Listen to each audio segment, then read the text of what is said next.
घर जमाई बहुत आलसी थे। वो नौकरी भी नहीं करते थे और बाहर का काम भी नहीं। कावेरी जी ने अपनी बेटियों से कहा कि वो प्रेगनेंसी का बहाना बनाकर अपने पतियों को सबक सिखाए। अब सुनिए आगे।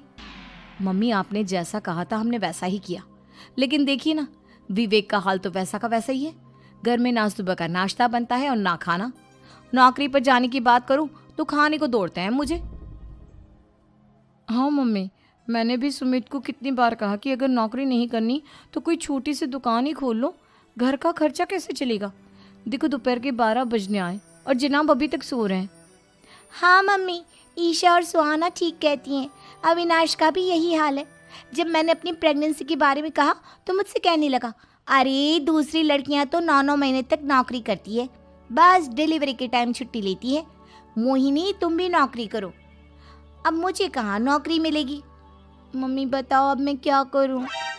हे भगवान, क्या सोचकर घर जमाई दामाद लाई थी मैं कि मेरी बेटियां मेरे पास रहेंगी और खुश रहेंगी। लेकिन इन आलसी दामादों ने तो हमारी जिंदगी को भी प्रॉब्लम में डाल दिया है। मैं तो कहती हूँ मम्मी, हम लोग वापस अपनी जॉब पर जाना शुरू कर देते हैं। बता देते हैं इन लोगों को कि हमने प्रेगनेंसी का बहाना किया है। नहीं नहीं बेटा, ऐसी गलती भी मत करना। अगर तुमने ऐसा किया तो इन तीनों की आदत और ख़राब हो जाएगी। अरे आज नहीं तो कल कभी तो तुम प्रेग्नेंट होगी, तब वापस यही प्रॉब्लम आएगी। तब क्या करोगी तुम तीनों? हाँ मम्मी, आपकी बात तो बिल्कुल सही है। इन लोगों को तो सुधारना ही पड़ेगा। लेकिन कैसे? अपने बच्चों के आने की खबर सुनकर भी इन लोगों पर कोई असर नहीं हो रहा। पैसे कमाने के लिए घर से बाहर निकलना ही नहीं चाहते ये तीनों। अब मेरे दिमाग में एक प्लान आया है। तुम तीनों चिंता मत करो, उन तीनों को बुलाओ, फिर मैं बात करती हूँ। थोड़ी देर बाद कावेरी जी अपने तीनों दामादों को सामने बुलाकर अपनी बात कहना शुरू करती हैं। अविनाश, सुमित और विवेक, देखो बेटा, मैं ना तुम तीनों से बड़ा प्यार करती हूँ, इसीलिए तो तुम्हें घर जमाई बना कर रखा है मैंने। अरे मम्मी जी, सीधे सीधे कहिए ना, क्या बात है? प्यार तो हम भी आपको बहुत करते हैं। अरे मम्मी जी, आपकी इज्जत भी बहुत करते हैं। अरे भाई, आपके जैसी सास और कमाने वाली बीवी सबको मिलती है क्या? हाँ मम्मी, विवेक और सुमित ठीक कह रहे हैं। आपकी बेटी से शादी करके मेरी तो ज़िंदगी ही अच्छी हो गई है। जानती हूँ मैं, और ये भी जानती हूँ कि तुम तीनों अपने अपनी बीवियों से बहुत प्यार करते हो। बेटा, बात ऐसी है कि हमारे कुल गुरु ने कहा है कि प्रेग्नेंट होने के बाद मेरी तीनों बेटियां शुरू के 4 महीने हमारे गांव में जाकर रहेगी, जहां मेरे चाचा जी रहते हैं। अरे लेकिन क्यों मम्मी, गांव में जाकर रहने की क्या ज़रूरत है इन तीनों को? वो क्या है ना बेटा, हमारे परिवार को एक श्राप है। अगर मेरी बेटियों ने यहाँ पर बच्चा पैदा करने की कोशिश की तो उनके बच्चों को कुछ भी हो सकता है। इसलिए अब से लेकर 4 महीने पूरे होने तक इन्हें गांव वाले घर में रहना पड़ेगा। हाँ तो इसमें प्रॉब्लम क्या है मम्मी जी? हम भी वहाँ जाकर रहेंगे, पिकनिक मनाएंगे। अरे भाई, बीवी जहाँ हम भी वहाँ। हाँ यार, आइडिया तो बहुत अच्छा है। शहर की ज़िंदगी में रह रहकर परेशान हो चुके हैं, अब कुछ दिन गांव में बिताएंगे। तुम लोग समझने की कोशिश क्यों नहीं करते? तुम में से कोई भी वहाँ नहीं जा सकता, और मैं यहाँ रहूँगी ना तुम तीनों के साथ। कुछ दिन के लिए घर से बाहर कहीं दूसरे शहर में रहने के लिए भेज देती है। कुछ दिनों के बाद, अरे मम्मी जी, बहुत दिन से पिज्ज़ा नहीं खाया, मंगवाइए ना। क्या बताऊँ बेटा, पहले तो बेटियाँ खर्चा दे देती थी क्योंकि उनकी नौकरी थी, लेकिन अब तो मेरे पास पैसे ही नहीं बचे। थोड़े बहुत पैसे हैं जो बच्चों की डिलीवरी में काम आएंगे। लेकिन मम्मी जी, आपकी बेटियों को वापस आने में तो अभी बहुत वक्त बाकी है। वही सोच सोच कर परेशान हो रही हूँ। सोच रही हूँ कल से दूध भी बंद करवा देती हूँ। अब दूध वाले को देने के लिए पैसे भी तो नहीं है ना। अरे नहीं नहीं मम्मी जी, अगर दूध भी बंद करवा दोगी तो मुझे चाय कहाँ से मिलेगी? और चाय के बिना मैं तो मर ही जाऊँगा। क्या करूँ बेटा, इसके अलावा हमारे पास कोई ऑप्शन नहीं है। मेरे पास पैसे ही नहीं बचे। इस तरह कावेरी जी धीरे धीरे अपने तीनों दामादों को पैसे देना बंद कर देती हैं और घर में खाने पीने की चीज़ें लाना भी बंद कर देती है।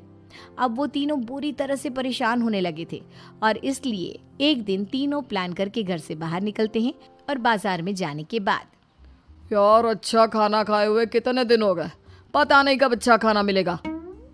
हमारी बीवियों के जाने के बाद तो हमारी हालत भिखारियों जैसी हो गई है यार।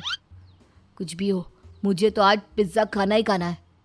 जेब में 1 रुपया नहीं है और पिज्ज़ा खाएगा, कहाँ से आएंगे पैसे? अरे देख वहाँ सामने बोर्ड पर क्या लिखा हुआ है, कंप्यूटर पर काम करने के लिए एक आदमी की आवश्यकता है। भाई मैं तो जा रहा हूँ, काम करूँगा और शाम तक पैसे लाकर आराम से पिज्ज़ा खाऊंगा। जा जा, तुझे कोई काम नहीं देने वाला, हम तो घर जा रहे हैं। चल भाई सुमित। सुमित और अविनाश वहाँ से चले जाते हैं और विवेक उस कंप्यूटर शॉप पर सारा दिन काम करके 5,000 रुपये कमा कर घर लौट कर आता है और अपने खाने के लिए अच्छी अच्छी चीज़ें भी लेकर आता है। ये देखकर विवेक और सुमित के दिल में भी कुछ पैसे कमाने की इच्छा जागती है। अरे सुबह सुबह कहाँ चल दिए तुम? मम्मी जी एक बहुत अच्छी जगह मिली है, कंप्यूटर पर काम करने के 5,000 मिले थे कल मुझे। अगर रोज़ काम करूँगा तो पूरे 40,000 की तनख्वाह। अरे वाह, ये तो बहुत अच्छी बात है दामाद जी, आपको जाना ही चाहिए। सुमित और अविनाश विवेक को इस तरह तरक्की करते देखकर परेशान हो जाते हैं और वो दोनों भी काम की तलाश में निकल पड़ते हैं। धीरे धीरे उन दोनों को भी काम मिल जाता है।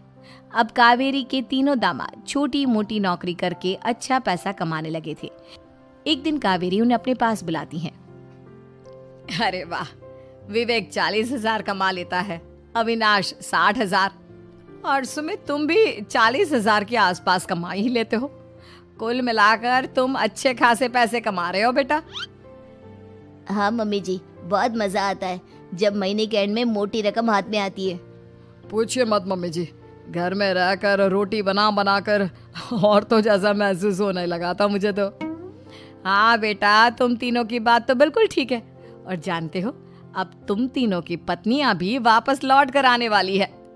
लेकिन मम्मी जी अभी तो उन्हें गए सिर्फ 2 महीने हुए हैं, आपने तो कहा था वो 4 महीने के बाद लौट कर आएंगी। ऐसा कुछ नहीं है बेटा, मैं सिर्फ तुम तीनों को सबक सिखाना चाहती थी कि आदमी घर में बैठकर बीवी की कमाई खाता हुआ अच्छा नहीं लगता।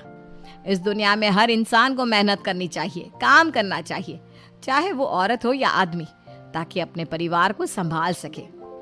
कावेरी की बात सुनकर उन तीनों को अपनी गलती का एहसास होता है और कावेरी उन्हें सच बता देती है कि ईशा, सुहाना और मोहिनी शहर में ही कहीं दूसरी जगह रह रहे थे। शाम के वक्त उन तीनों की पत्नियां लौट कर आ जाती है और कावेरी जी का परिवार एक खुशहाल परिवार की तरह रहने लगता है।